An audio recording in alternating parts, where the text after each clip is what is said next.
Today, we're diving into one of the most incredible stories ever told. It's about King Solomon, the man who was supposedly the wisest person to ever live, the guy who built an empire of gold. But here's the twist. His story is also one of the greatest failures in history. It's this massive paradox, and we're going to figure out how it all went so wrong. So that's the big question, right? How does a man with a literal God-given gift for wisdom end up as a cautionary tale?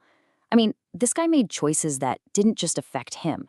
They tore his entire kingdom apart.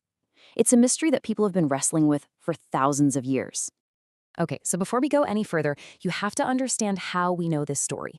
The account we have isn't just a simple biography, like, here's what happened. No, it's a very deliberate lesson crafted by a group of ancient writers we call the Deuteronomistic historians. They used Solomon's life to make a huge point. You can have all the divine blessings in the world, but they mean nothing if you're not obedient.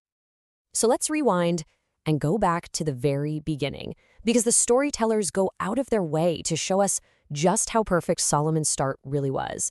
This wasn't a guy who was flawed from day one. He was set up to be the ideal king. And this is that famous moment. Solomon has a dream, and in it, God basically gives him a blank check. Ask for whatever you want. And what does he choose? Not money, not a long life, not victory over his enemies. He asks for a discerning heart. In Hebrew, a listening heart, so he can tell right from wrong and lead his people well. I mean, it's the most selfless, perfect thing he could have possibly asked for. And God is so impressed that he not only grants the request, but also throws in all the stuff Solomon didn't ask for, the wealth, the honor, the whole shebang. And this kicks off a golden age that is just off the charts. The level of success he achieves is almost hard to comprehend. His single greatest achievement, of course, was building the first temple in Jerusalem. Now, this wasn't just some fancy building. It was the spiritual heart of the entire nation. He called it a house for the name of the Lord, which is fascinating, because even he knew it was a symbol.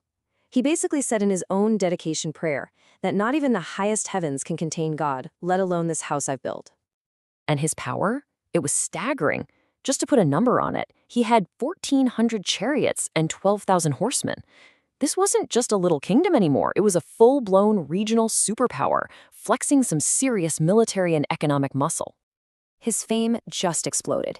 It became so legendary that it reached leaders like the Queen of Sheba, who traveled something like 2,400 kilometers, a massive journey back then, just to see if the rumors were true.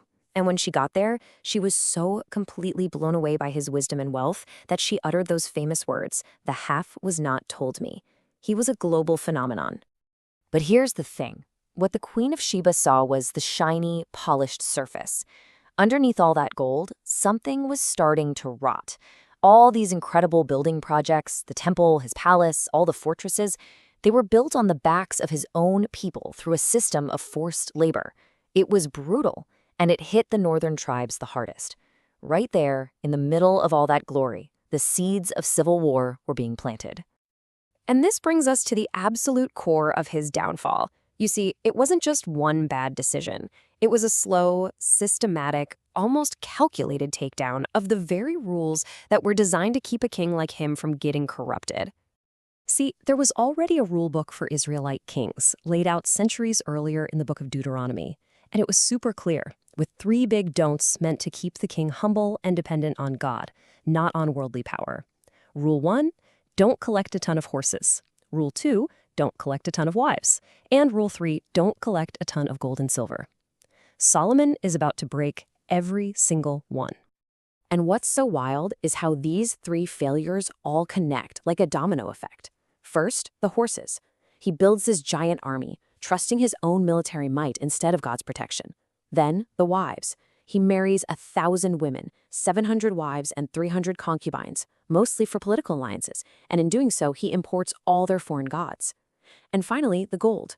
He gets so rich that gold becomes as common as rocks in the street, which just fuels more luxury and requires even more oppressive taxes to keep it all going. Each bad choice just made the next one easier. And here's the crucial part. These weren't just bad political moves or economic blunders. No, they had deep, catastrophic spiritual consequences. This is where the story turns into a real tragedy. Remember that law from Deuteronomy? It didn't just say, don't marry a bunch of foreign women. It said, don't do it, or they will turn your heart away. It was a warning. And that is exactly what happened.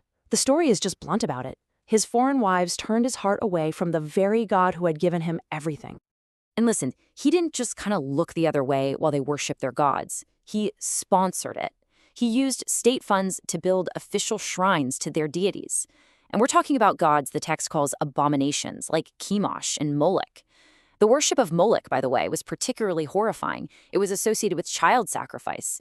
I mean, just think about that. This is how far the wisest man in the world had fallen. The geography here tells the whole story. It's just devastating. On one hill, the Temple Mount, you have this magnificent house he built for God. And then right across the valley, on the Mount of Olives, he builds shrines for these pagan gods. That place would later be nicknamed the Mount of Corruption. It's a perfect physical picture of his own divided heart. He literally polluted the sacred city that he himself had built. So, what do you make of a life like that? A life of incredible wisdom and just spectacular failure? Well, the most damning verdict of all, according to tradition, comes from the man himself. Vanity of vanities, all is vanity. That's the opening line to the book of Ecclesiastes, and tradition says it was written by an old, bitter Solomon looking back on his life with total regret. It's just a cry of pure despair. After getting everything anyone could ever dream of, wisdom, wealth, power, pleasure, he concludes that it was all completely and utterly meaningless. And the key word he uses there is the Hebrew word hevel. It doesn't just mean vanity like we think of it, like being arrogant. It means smoke, vapor, a puff of air. It's something you can see but can't ever grab onto. It's fleeting. It's futile. After a lifetime spent accumulating everything, his final word on his own incredible legacy was that it was all just smoke. And that leaves us with this really powerful, maybe even uncomfortable idea. Solomon's story shows us that maybe real wisdom isn't about how much you can get, more money, more power, more stuff. Maybe it's about what you're willing to limit, what you're willing to constrain. His biggest failure was a failure to say no. And so it kind of leaves us with a question for ourselves. What's the one thing you refuse to compromise?